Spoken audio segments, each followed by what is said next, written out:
যখন কোনো একটা জিনিসকে অবৈধ বলল, আর মানুষের অবৈধটাকে তুমি অবৈধ হিসেবে গ্রহণ করলা, মানুষের বৈধতাটাকে তুমি বৈধতা বলে গ্রহণ করলা, আল্লাহটাকে উপেক্ষা করে গায়রুল্লাহটাকে যখন তুমি গ্রহণ করলা, তখন তুমি সেই গায়রুল্লাহকে আল্লাহর জন্য নির্ধারিত সংরক্ষিত আসন তুমি দান করলা।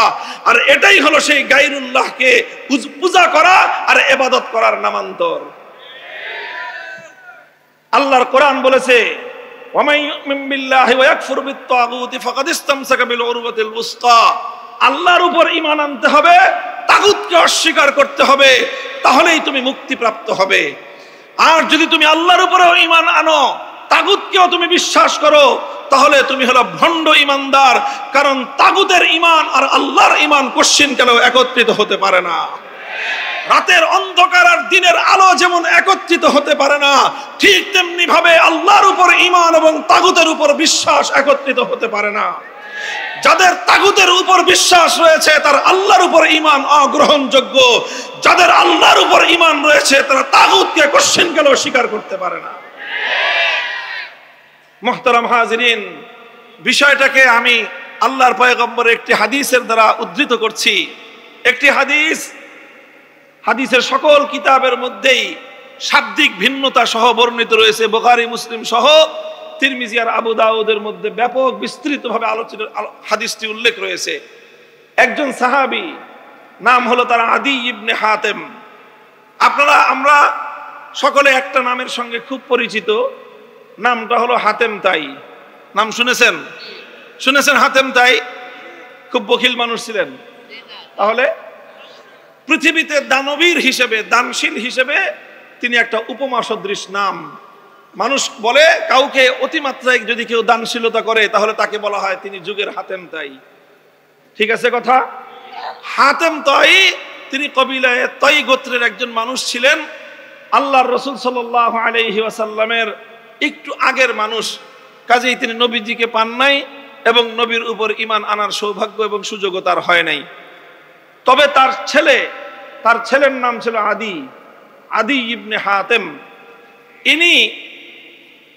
ইনি আল্লাহর পয়গম্বরের সাক্ষাতের পূর্বে ছিলেন খ্রিস্টান। শুধু খ্রিস্টান নয়, বরং একজন খ্রিস্টান ধর্মীয় নেতা, খ্রিস্টানদের মধ্যে একজন অনুসরণীয় ব্যক্তি ছিলেন, তার গোত্র প্রধান ছিলেন। আদি ইবনে হাতেম রাদিয়াল্লাহু আনহু ইসলাম গ্রহণ করলেন। ইসলাম গ্রহণ করার পর থেকে আল্লাহর নবী ওনাকে অনেক সম্মান করতেন, মর্যাদা দিতেন। এটা আমার নবীর একটা নীতি ছিল যে আনজিলুন নাসা মানাজিলাহুম, যে সম্মানিত তাকে সম্মানের আসন দান করো। এই জন্য আদি ইবনে হাতেম সম্পর্কে হাদিসের পাতায় পাওয়া যায়, আদি ইবনে হাতেম আল্লাহর নবীর কাছে আসলে নবীজি তাকে সমীহ করতেন, কখনো কখনো দাঁড়িয়ে যেতেন, কখনো কখনো জায়গা ছেড়ে দিয়ে আদি ইবনে হাতেমকে বসার স্পেস তৈরি করে দিতেন। এরকম সম্মানিত একজন ব্যক্তি ছিলেন আদি ইবনে হাতেম। ইসলাম গ্রহণ করার পূর্বে তিনি একজন আহলে কিতাব ছিলেন। পূর্ববর্তী আসমানি কিতাব ইনজিল, তাওরাত সম্পর্কে তার ঈমান ছিল।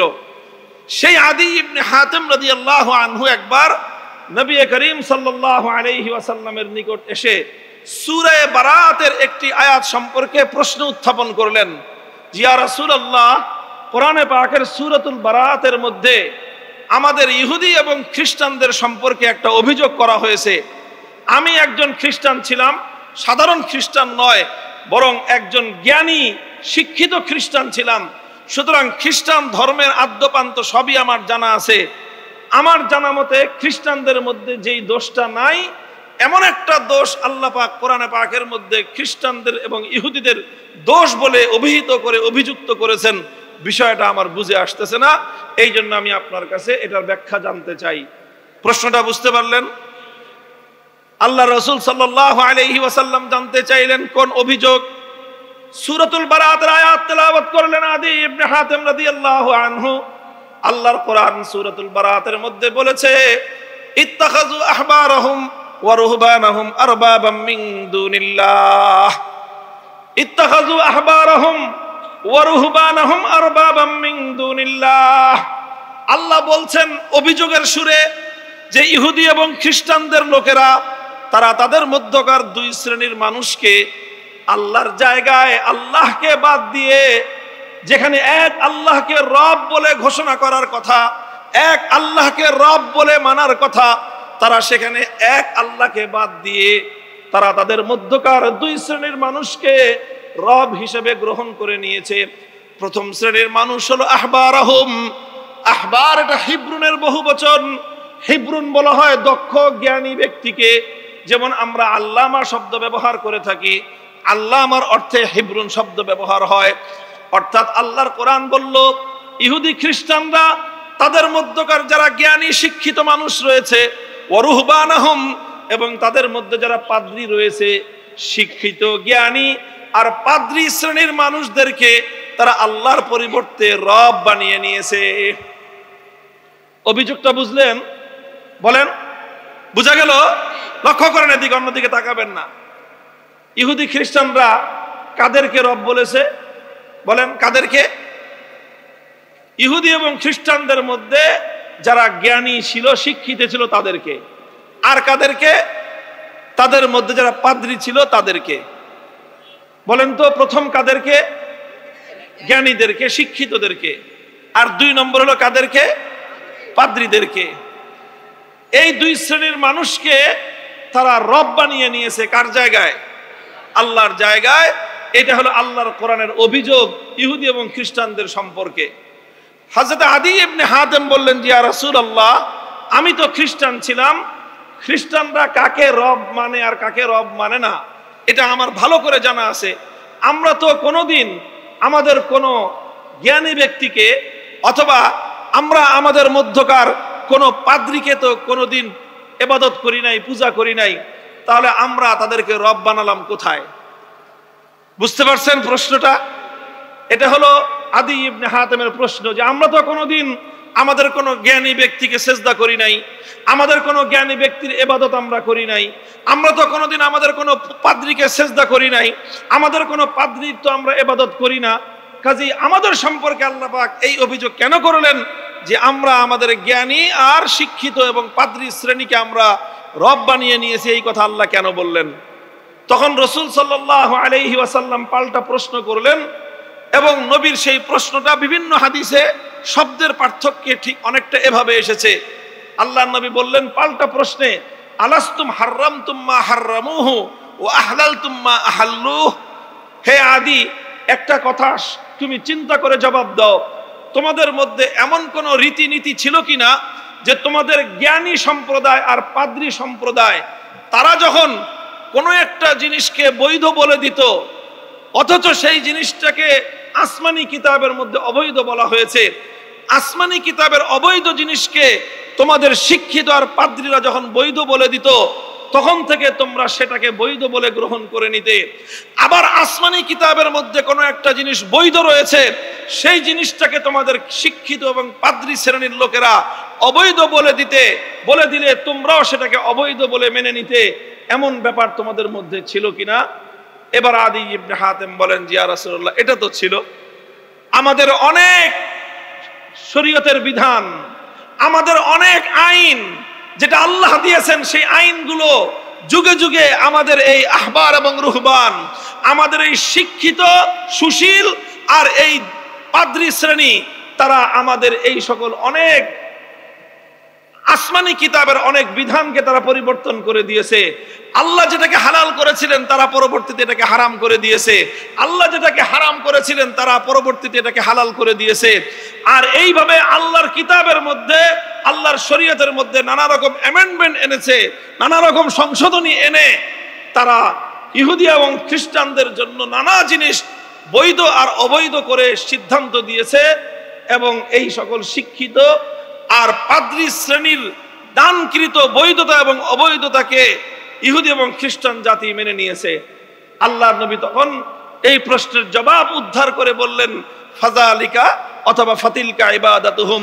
হে আদী ইবনে হাতেম, কোন ব্যক্তিকে, কোন মানুষকে, কোন গায়রুল্লাহকে রব মানার অর্থ শুধু এটা নয় যে তাকে সেজদা করতে হবে, কাউকে রব মানার অর্থ শুধু এটা নয় যে তার পূজা করতে হবে, বরং তুমি যখন আল্লাহর আইনের বিপরীতে কোন মানুষের আইনকে যখন তুমি মেনে নিলা, আল্লাহ যেটাকে বৈধ বলেছেন তার বিরুদ্ধে গিয়ে কোনো মানুষ যখন কোনো একটা জিনিসকে অবৈধ বলল, আর মানুষের অবৈধটাকে তুমি অবৈধ হিসেবে গ্রহণ করলা, মানুষের বৈধতাটাকে তুমি বৈধতা বলে গ্রহণ করলা, আল্লাহটাকে উপেক্ষা করে গায়রুল্লাহটাকে যখন তুমি গ্রহণ করলা, তখন তুমি সেই গায়রুল্লাহকে আল্লাহর জন্য নির্ধারিত সংরক্ষিত আসন তুমি দান করলা।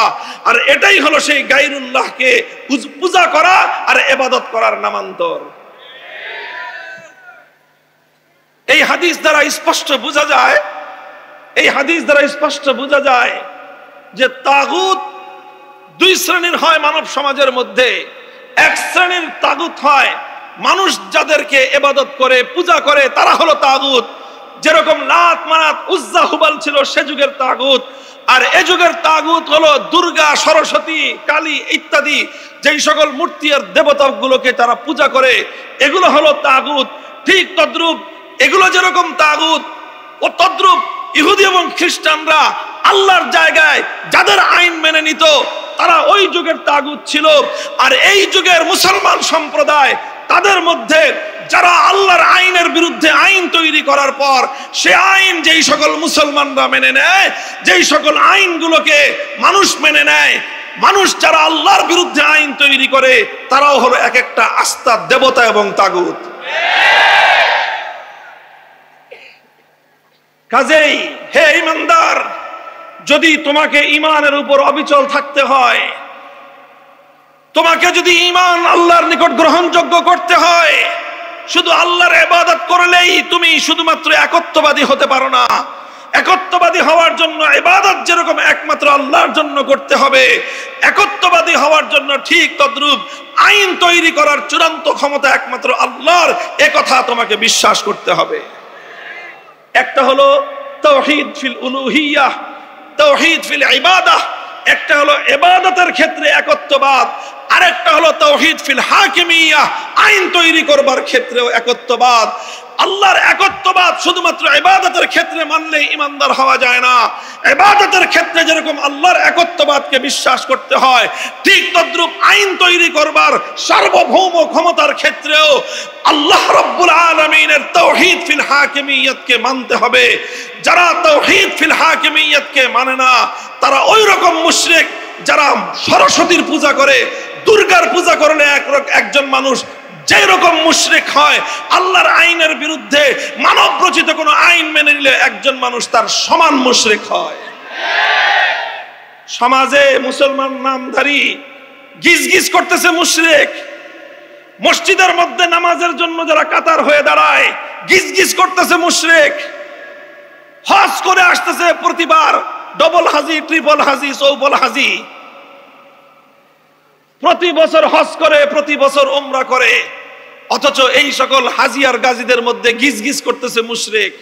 কারণ তারা আল্লাহ পাকের তাওহীদ ফিল হাকিমিyyahকে বিশ্বাস করে না, আইন তৈরি করার ক্ষেত্রে আল্লাহর তাওহীদ এবং একত্ববাদকে তারা বিশ্বাস করে না।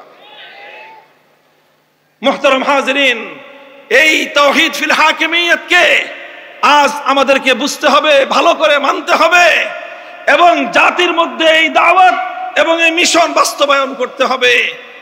আমরা আমাদের এই সমাজের মধ্যে, আমাদের এই দেশের মধ্যে নানাভাবে এই তাওহীদুল হাকিমিyyahকে অস্বীকার করে মানুষের কাঁধের উপর মানব রচিত আল্লাহর আইন বিরোধী আইনকে জাতির উপর চাপিয়ে দিয়ে এই জাতির জন্য শত শত বছর ধরে এক অভিশপ্ত শিরকের অভিশাপ আমাদের গলার উপর চাপিয়ে দেওয়া হয়েছে। মুসলমানদের ইতিহাস পর্যালোচনা করলে দেখা যায় মুসলমানদের মধ্যে এই ধরনের শিরক ছিল না। এই যে তাওহীদ ফিল হাকিমিyyahকে অস্বীকার করা, আল্লাহর আইন ছাড়া আল্লাহর আইনের জায়গায় কোনো গায়রুল্লাহর আইনকে বিশ্বাস করা, মেনে নেওয়া, এই অভিশপ্ত ধারা মুসলমানদের মধ্যে ছিল না। খায়রুল কুরুনে ছিল না, সাহাবীদের যুগে ছিল না, তাবেঈদের যুগে ছিল না, তাবেঈদের যুগে ছিল না। তাতারি সম্প্রদায়েরা সর্বপ্রথম তাদের নেতা চেঙ্গিস খানের পক্ষ থেকে প্রণীত কিছু আইন, সেই আইনকেই তারা সমাজের মধ্যে, রাষ্ট্রের মধ্যে আল্লাহর আইনের বিরুদ্ধে গিয়ে সেই আইনকে তারা কার্যকর করলো। যেটাকে তারা ইয়াসেক বলতো, ইতিহাস এবং তাফসীরের কিতাবের পাতায় এভাবেই পাওয়া যায়। এই অভিশপ্ত ধারা মুসলমানদের উপর চালু হওয়ার পর মুসলিম উলামায়ে কেরাম, মুসলমানদের শাসকবর্গ, মুসলমানদের মুজাহিদিন ইসলাম অনেক ত্যাগ আর কোরবানির বিনিময়ে আবার মুসলমানদের ভিতর থেকে এই অভিশপ্ত ধারাকে বাতিল করেছে, উচ্ছেদ করেছে। মুসলিম সমাজের মধ্যে 1000 বছর পর্যন্ত আর সেই মানব রচিত কোনো আইন, আল্লাহর আইনের জায়গা তারা চলতে দেয় নাই। এভাবেই পুনরুদ্ধার হয়েছে।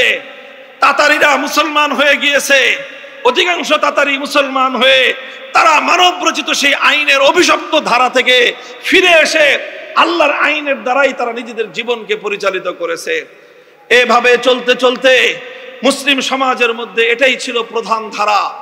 মুসলমানদের যতগুলো সাম্রাজ্য ছিল, সেই খেলাফতে বনু আব্বাসিয়ার পরে দীর্ঘদিন পরে আবার খেলাফতে ওসমানিয়া, সেই খেলাফতে ওসমানিয়ার যুগেও মুসলিম সমাজের মধ্যে প্রায় এই যে বর্তমান আজকের পৃথিবীর মানচিত্রের মধ্যে প্রায় 57টা মুসলিম দেশ আছে। এই সবগুলো দেশ একসময় খেলাফতের অন্তর্ভুক্ত ছিল। আর প্রতিটা দেশে খেলাফতের অন্তর্ভুক্তির কারণে সেখানে আইন চলতো একমাত্র কার? চিৎকার করে বলেন, আইন চলতো একমাত্র কার? এটা ছিল মুসলমানদের ঈমানের বিষয়। মুসলমানরা আল্লাহর একত্ববাদকে বিশ্বাস করত। আইন তৈরি করার ক্ষেত্রে আল্লাহর একত্ববাদকে মুসলমানরা বিশ্বাস করত। আর এজন্যই মুসলমানরাই ছিল পৃথিবীতে একমাত্র একত্ববাদী জাতি।